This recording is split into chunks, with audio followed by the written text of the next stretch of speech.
خدا سے آپ کا جھگڑا کیوں ہو، کیسے شروع ہوا اور اس کے پیچھے کیا راز ہے جو آج تک آپ سے خدا سے کمپرومائز نہیں ہو سکا؟ وہ جنت میں میرے فیوریٹ فروٹس نہیں ہیں. کیلا وہاں ملتا نہیں ہے جو میرا سب سے امرود نہیں ہے وہاں. تو جو میرے فیوریٹ فروٹس ہیں وہ جنت میں نہیں. تو ہو سکتا ہے کہ جہنم میں ہوں، تو میں اس لیے جنت جانے کی کبھی کوشش نہیں کرتا. جی تو سنا آپ نے، یہ کہہ رہے ہیں کہ میں جنت میں جانے کی کوشش نہیں کرتا کیونکہ جنت میں میرے فیوریٹ فروٹس نہیں ہے، میرا پسندیدہ پھل نہیں ہے. جنت میں کیلا نہیں ہے، امرود نہیں ہے. لیکن میں ان کو بتا دینا چاہتا ہوں کہ جنت میں کیلا بھی ہے، امرود بھی ہے، کھجور بھی ہے، انگور بھی ہے، انار بھی ہے. اور صرف یہی نہیں بلکہ ہر قسم کے پھل وہاں موجود ہیں.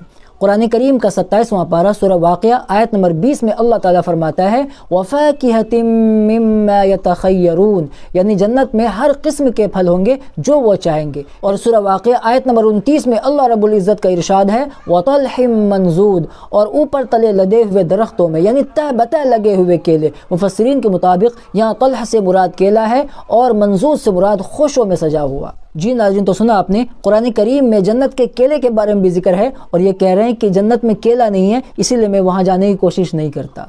میں آپ کو بتا دوں دنیا کے جو پھل ہیں نا، جو فروٹس ہیں نا، اس سے کئی زیادہ جنت کے پھل اور فروٹس کا ٹیسٹ ہوگا، اس کا ذائقہ ہوگا، بہت زیادہ ڈیلیشیس فروٹ ہوگا. میں آپ کو بتا دوں کہ جنت میں صرف پھل ہی نہیں، انسان جنتی جو کچھ وہاں مانگے گا اسے وہ ملے گا. جو کھانا چاہے گا، جو پینا چاہے گا اسے وہ کھلایا جائے گا، وہ پلایا جائے گا، اور اس کی ہر خواہش پوری ہوگی. وہ جو بھی خواہش کرے گا، جو بھی مانگے گا. وَلَكُمْ فِيهَا مَا تَشْتَهِي أَنفُسُكُمْ وَلَكُمْ فِيهَا مَا تَدَّعُونَ، یعنی تمہارے لیے جنت میں ہر وہ چیز ہوگی جس کی تم خواہش کرو گے، اور ہر وہ چیز جو تم طلب کرو گے، مانگو گے، وہ اس کو ملے گا. یعنی بندہ جو جنتی ہے وہ جو اللہ سے چاہے گا کہ میں یہ کھاؤں گا، یہ پیوں گا، اسے وہ ملے گا. اور وہ جو بھی خواہش کرے گا اس کی ہر خواہش اللہ پوری کرے گا.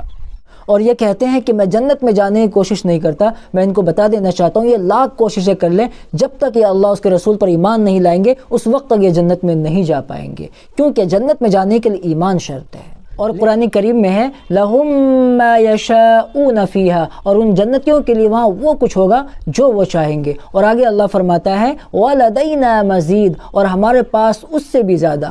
اب میں آپ کو بتا دوں کہ جنت کی نعمتوں کی کچھ اجمالی جھلک تو اللہ تعالیٰ نے قرآن کریم کے مختلف آیتوں میں بیان فرمائی ہے، لیکن جیسا کہ حدیث قدسی میں ہے کہ اللہ تعالیٰ نے جنت میں وہ نعمتیں تیار کر رکھی ہیں جو کسی آنکھ نے دیکھی نہیں، کسی کان نے سنی نہیں، اور کسی شخص کے دل میں خیال بھی پیدا نہیں ہوا. یہاں بڑے بلیغ انداز میں اللہ تعالیٰ نے ان نعمتوں کی طرف اشارہ کرتے ہوئے فرمایا کہ ہمارے پاس کچھ اور بھی زیادہ ہے، اور انہی نعمتوں میں سے اللہ کا دیدار بھی ہے.